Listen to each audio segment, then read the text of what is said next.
굉장하게 분주하게 일주일을 지금 보내고 있습니다. 월요일은 기도해 주셔서 그런지 고시부장 경선이 돼서 이제 가서 이제 제비를 뽑게 돼 있는데, 제가 먼저 등록을 했다 해서 제가 먼저 뽑아서 1번이 됐습니다. 그냥 가을 총회에서 결정이 될 텐데, 기도해 주시면 좋은 결과가 있지 않을까 생각이 됩니다. 조짐이 좋다고 그러잖아요. 보통 1번이 되면 그래도 좀 50%는 괜히 된 것 같은 기분을 느낍니다. 기도만 해주시면 좋을 것 같습니다. 섬길 수 있는 자리를 한번 평생에 처음 한번 해보는 건데, 지금 어색합니다. 이게 어디 가서 받던 자리도 아니고, 기도만 해주시면 하나님이 또 잘 섬길 수 있도록 기회 주시지 않겠나 이렇게 생각이 됩니다. 오늘 읽은 말씀 로마서 3장 지난주에 이어서 오늘 13가지에 대해서 생각하면서 은혜를 나누려고 합니다. 13가지라고 하면 인간의 추악한 모습을 여기다 기록하고 있는데요. 오늘 본문은 시작하면서 그러면 어떠하냐, 우리는 나으냐 이렇게 얘기합니다. 루터는 우리는 그러면 장점을 가지고 있는가라고 이렇게 표현했습니다. 모든 인간은 다 이와 같은 죄 속에 있는데, 죄 아래 있는 인간들의 추악한 성품을 10절에서 12절까지 기록을 하고 있고요. 13절, 14절은 죄 아래 있는 인간들의 언어가 얼마나 더러운지를 설명하고 있고, 15절에서 17절까지는 타락한 행동들이 얼마나 더러운지 이것을 설명합니다. 그리고 결론적으로 18절에서는 그 근본 이유를 말씀하는데, 저희 눈앞에 하나님을 두려워함이 없느니라. 우리가 신전의식이라고 그러죠. 보통 우리가 하나님 앞에서 면전의식을 가지고 하나님 앞에서 면전 앞에 있다, 여호와를 항상 내 앞에 보시며 그가 내 우편에 계심으로 내가 요동치 아니하리로다. 이 신전의식이거든요. 하나님 앞에 있다. 식사를 하면서도 우리 선배 목사님들은 신방을 하면서도, 그죠? 우리 최훈 목사님 같은 경우는 손을, 성경책을 끼고 손을 꼭 쥐고 갔다고 그래요. 그래서 목사님 왜 손 모양이 이상하다고, 지금 주님과 함께 신방 가고 있다고 이렇게 얘기하셨다고. 우리가 어떻게 들으면 그럴 수 있나 이럴지 모르겠지만, 그 정도로 하나님과 함께하고 있다고 하는 의식이 강했다는 것을 알 수 있습니다. 우리도 똑같아요. 신전의식입니다. 신전의식이 있느냐 없느냐, 하나님 앞에 있느냐 없느냐, 이게 없으면 다 무너집니다. 내가 지금 하나님 앞에 있다고 하는 이 의식이 없어지면요, 이렇게 3가지 형태로 추악한 성품도 나타나고, 언어의 더러움도 나타나고, 타락한 행동도 나타납니다. 우리 어렸을 때 이렇게 성장하면 부모님들이 어디 가서, 우리 아이가 선교원을 보냈습니다. 우리 집사람은 직장 다녔었고 제가 전도사 생활을 하는데, 누구한테 맡길 수도 없고 해서 선교원을 보내자 이제 보냈는데, 가가지고 딱 일주일도 안 됐는데 은혜를 받았더라고요. 집에 들어왔더니 욕을 하는 거예요. 우리 애가 깜짝 놀래가지고 그때 대강 선교원인데 그 목사님한테 전화를 했어요. 목사님, 선교원에 본 지 일주일 만에 애가 은혜 받아갖고 왔다 그랬더니, 그렇죠, 은혜 많이 받았죠. 그 얘기를 하길래 내가 그랬어요. 욕을 하는데요? 그랬어요. 그럴 리가 없는데요. 그럴 리가 없는데 계속 그래. 한번 알아보겠다고 그러시더라고요. 가서 배워갖고 제일 먼저 배우는 게 뭐예요? 안 가르치려도 배우는 게 뭐냐면요, 욕입니다. 그렇게 오더라고요. 인간은 그렇습니다. 그래서 죄 아래에 있는 인간들의 타락한 성품이 어떤지를 얘기하면서 10절에서 12절까지는 타락한 성품 6가지를 설명합니다. 의인은 없나니 하나도 없다. 시편 14편 3절 말씀을 인용하면서 전 인류의 전적 타락에 대해서 얘기합니다.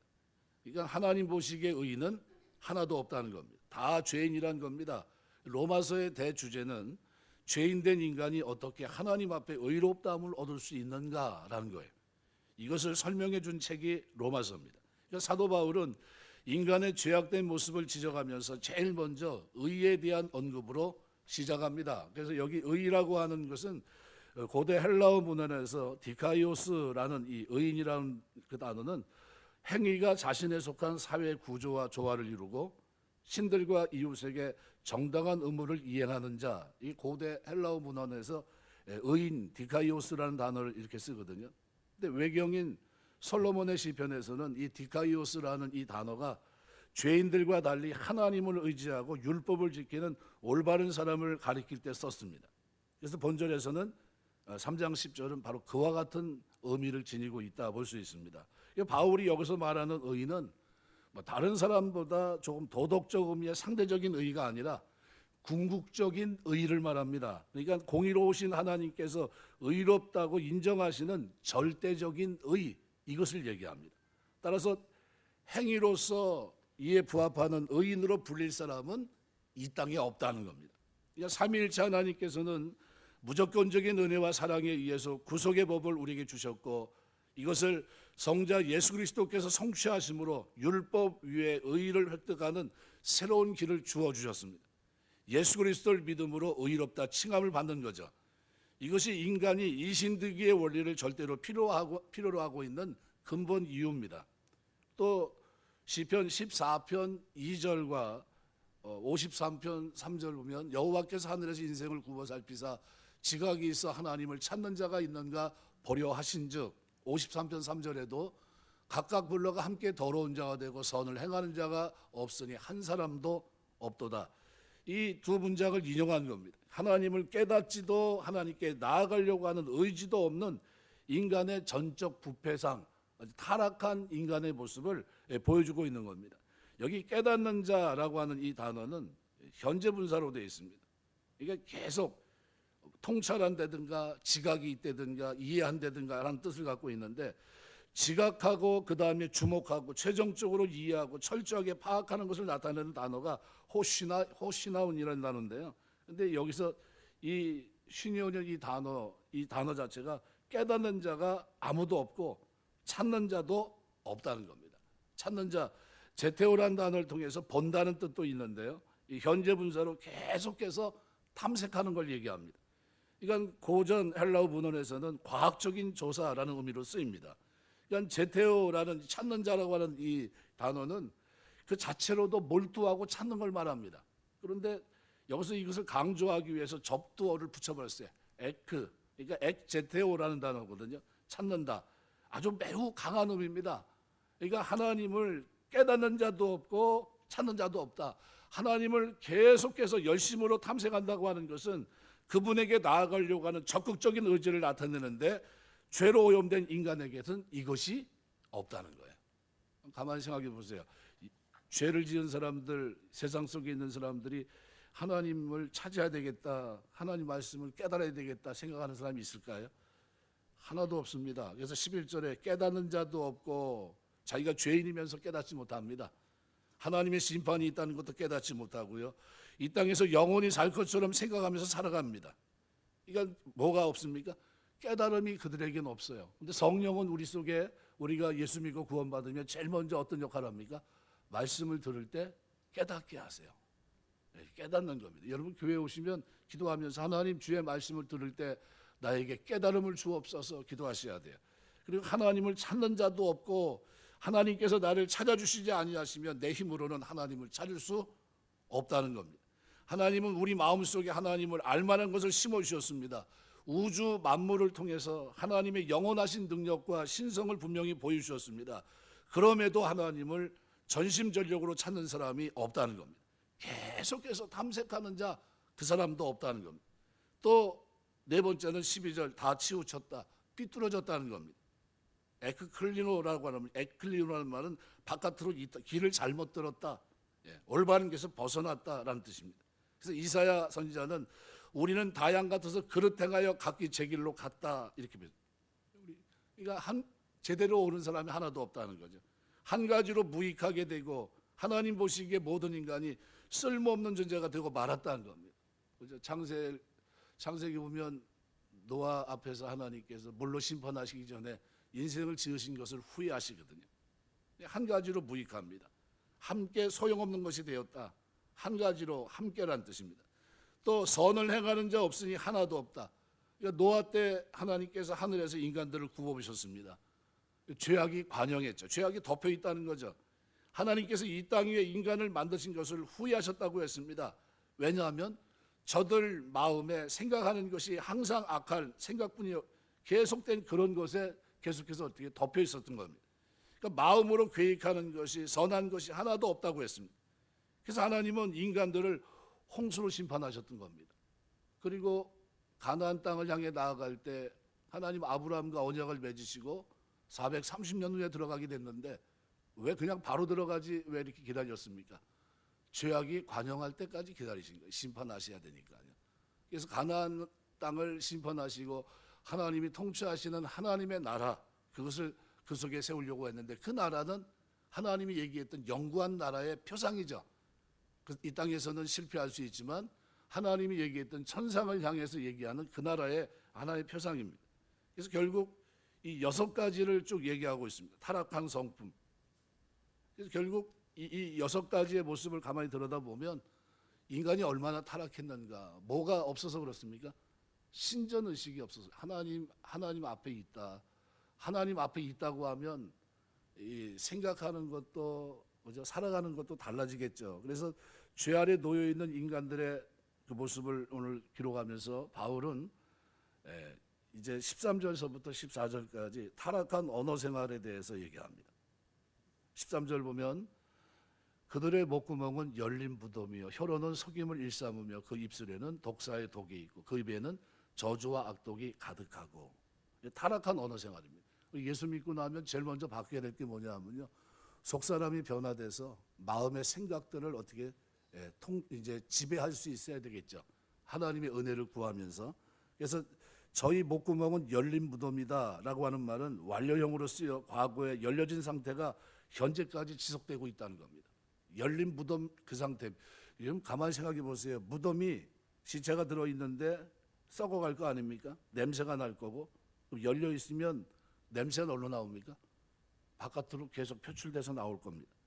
그래서 입만 뻥끗하면 불평하고 원망하고 시기하고 남을 헐뜯는 사람들은 왜 그렇습니까? 목구멍이 열린 무덤이기 때문에 그래요.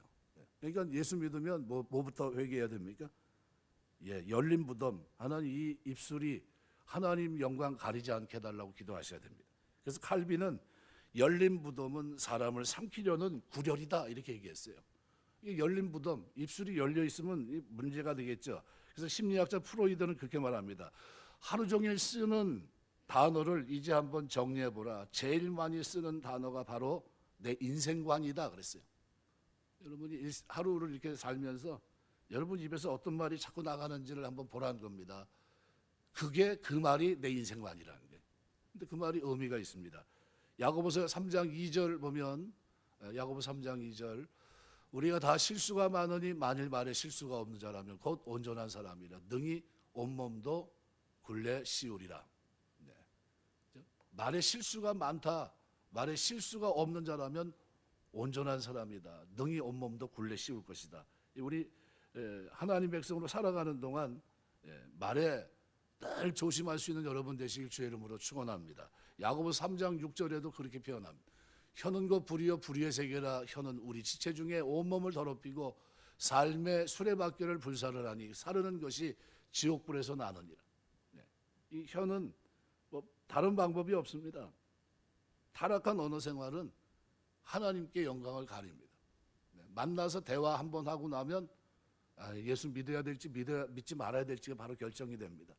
예수 믿는 사람이 저 모양이야 이렇게 얘기합니다. 예수 믿는 사람이 저렇게 말해도 돼? 이렇게 얘기합니다. 언어 생활이 하나님이 안 계신 게 아닌데 누가 잘못된 겁니까? 하나님 믿는 내가 변화되지 않은 내가 문제죠. 그래서 그 혈에는 속임을 베풀고 에돌리우산이란 말은 계속해서 속인다는 뜻입니다. 미완료 시제로 돼 있어요. 그 입술에 뭐가 있다고요? 속임. 그러니까 속임이 있다는 건 계속해서 속인다.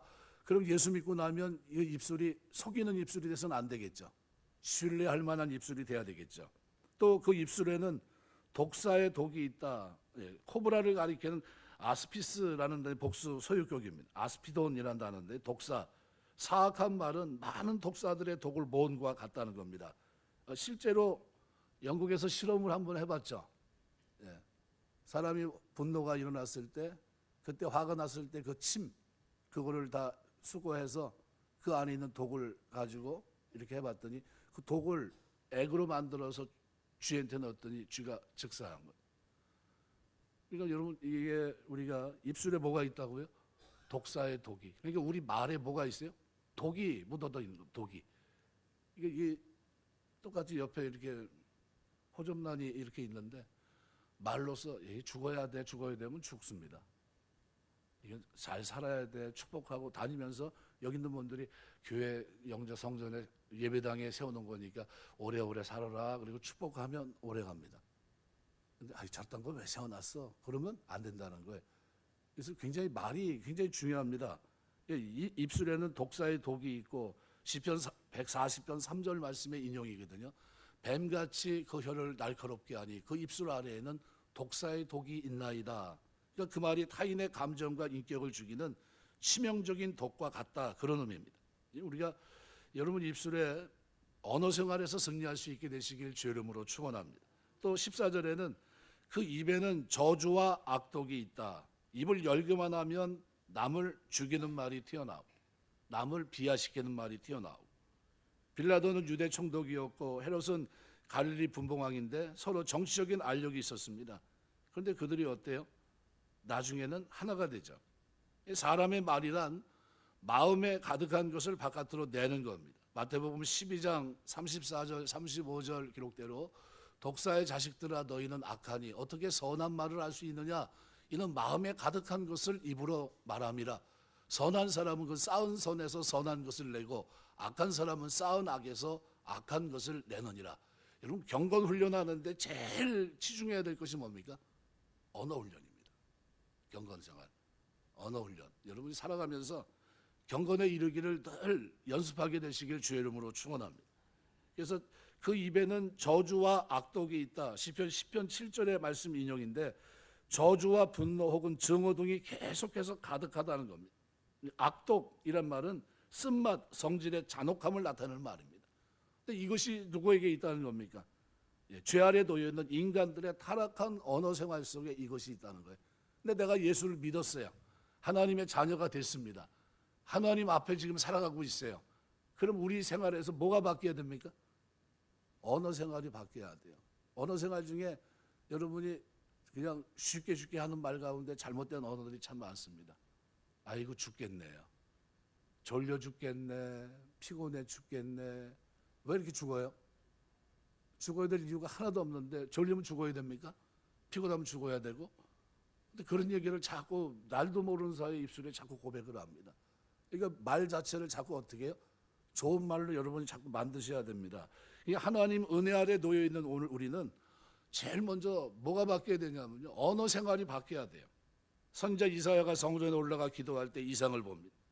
하나님이 높고 높은 보좌에 앉으셨고 주변에는 천사들이 날아다니면서 거룩하다 거룩하다 거룩하다 청하는 모습을 듣게 됩니다. 그때 이사야가 자기 자신을 바라보면서 제일 먼저 발견한 것이 뭐냐면 화로다 나여 망하게 되었도다. 나는 입술이 부정한 자로다. 뭐부터 봤습니까? 내가 이 언어에 이게 실패한 모습으로 하나님 앞에 지금 대면하고 있구나. 자기 입술이 부정하다고 하는 것을 깨닫게 됐고 탄식하고 있을 때 천사 중 하나가 제단에 피어 있는 숯불 속으로 핀숯 하나를 가지고 옵니다. 그리고 이사야 입을 살라줍니다. 그리고 이제 너의 악이 제하여졌고 내 죄 다 사함을 받았느니라 그랬습니다. 나의 입술이 부정하다는 사실을 깨닫고 주여 성령의 불로 나의 입술을 살라주시옵소서라는 기도, 이 기도는 우리가 늘 끊임없이 드려야 될 기도가 아닌가 생각이 됩니다. 그래서 최소한 살아가면서 언어 생활에서 다른 사람에게 상처 주지 않는 언어 생활이 되시길 주의 이름으로 축원합니다. 이걸 놓고서 자꾸 기도하셔야 돼요. 죄 아래 놓여 있는 인간들은 타락한 언어 생활 속에 있기 때문에요. 그 말 자체가 어떻게 해요? 사람을 위로하고 격려하고 사람을 칭찬하고 하는 것 아무것도 없습니다. 어떻게 하면 끌어내릴까, 어떻게 하면 비판할까, 원망할까, 저주할까, 이런 걸로 가득 차 있어요. 그런 것들을 의식적으로 내 입에서 언어 생활에서 제하여 버려야 됩니다. 이건 하나님 영광을 가리는 언어 생활이다. 타락한 사람들이 하는 언어 생활이다. 하나님이 나를 위해 십자가 지시고 피로 구속해 주셨는데 어떻게 그렇게 살 수 있습니까? 세 번째로 죄 아래 놓여 있는 인간들의 타락한 행동을 지적하는데 15절에서 17절 보면 그 발은 피 흘리는데 빠른지라. 발은 뭡니까? 행동하는 기관을 말하죠. 그래서 잠언 6장 13절에 보면 발로 뜻을, 눈짓을 하며 발로 뜻을 보이며 손가락을 하며 발로 뜻을 보인다는 건 뭡니까? 이것은 마음의 뜻이 발로 옮겨진다는 겁니다. 피 흘리는데 빠르다는 거예요. 그 발은 피 흘리는데 빠른지라 그랬습니다.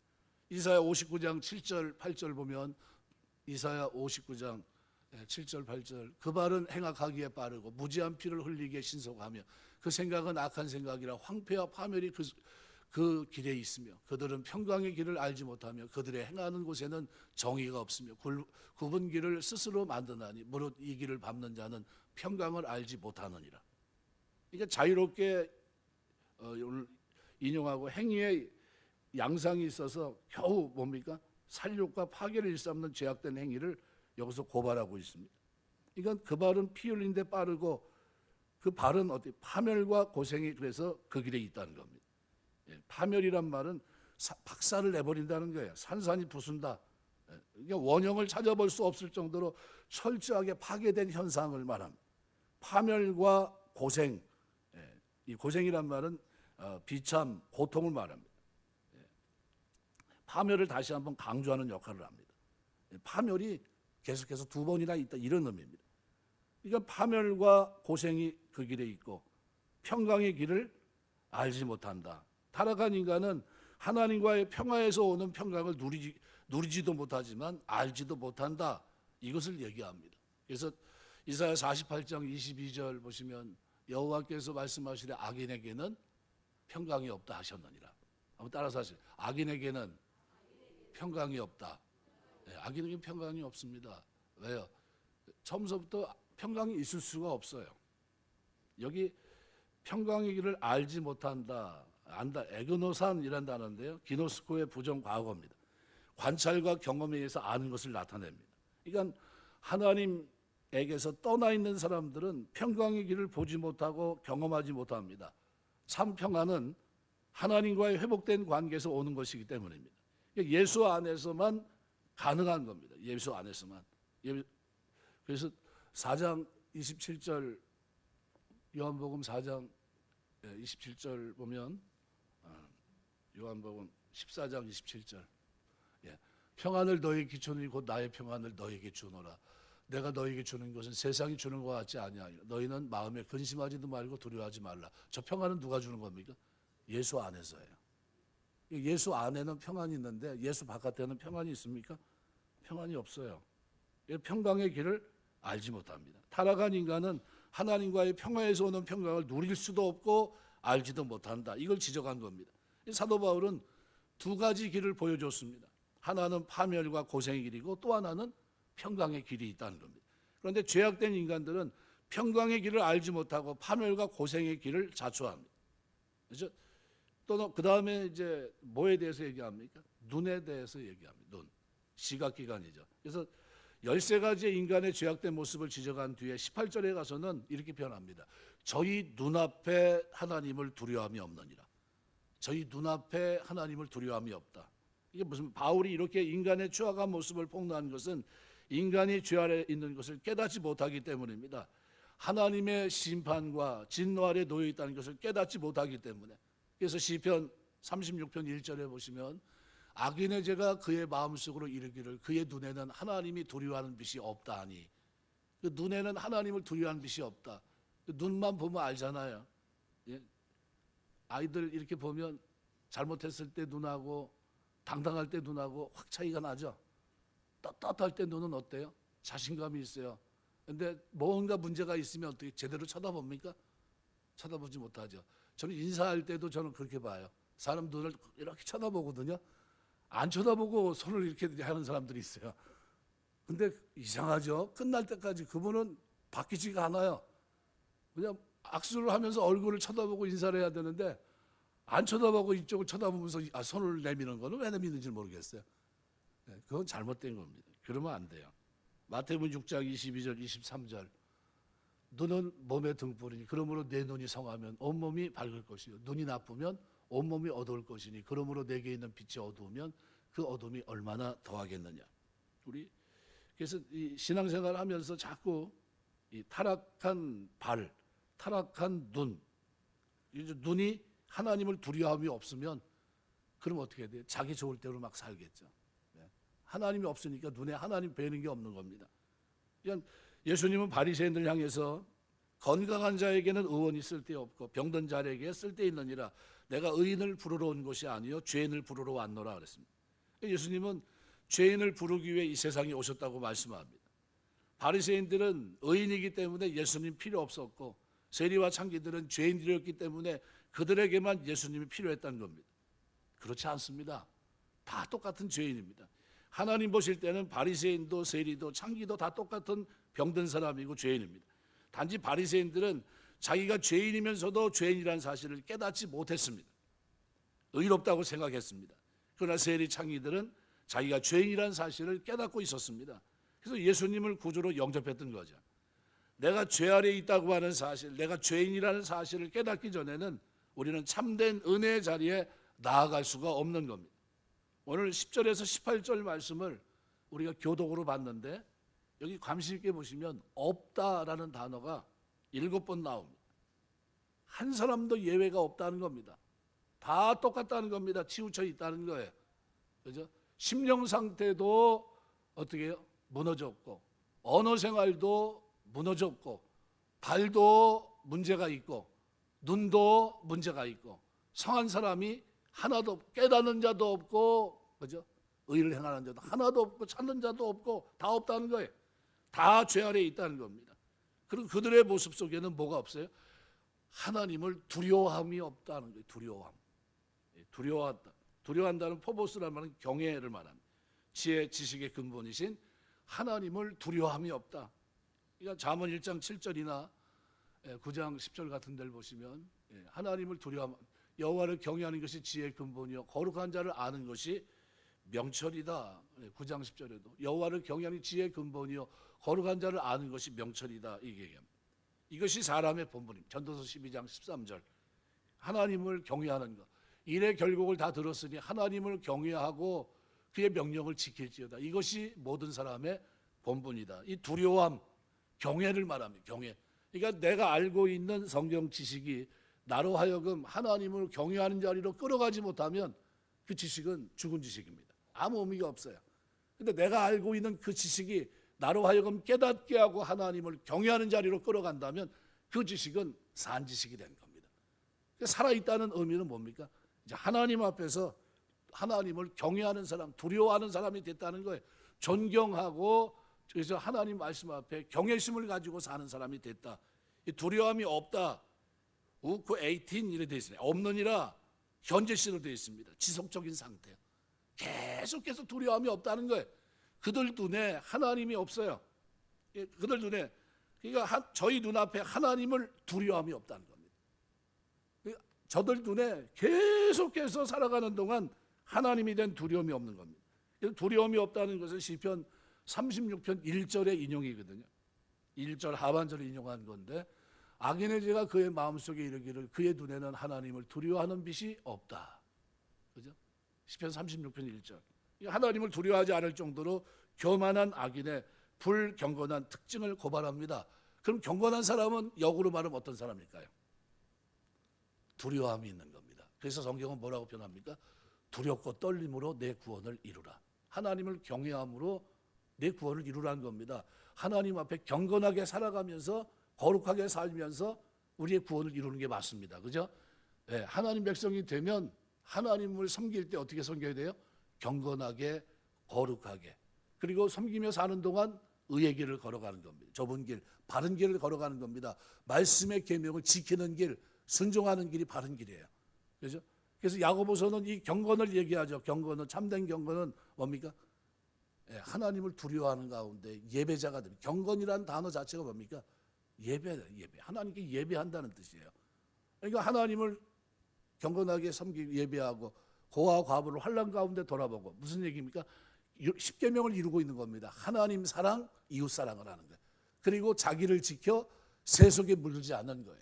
세속에 물들지 않는다. 이 얼마나 중요합니까? 자기를 지켜 세속에 물들지 않는다. 어떻게 살아갑니까? 늘 도끼마주 하는 겁니다. 분별하는 게. 하나님이 기뻐하시고 온전한 뜻을 분별하며 이 땅을 살아가는 거예요.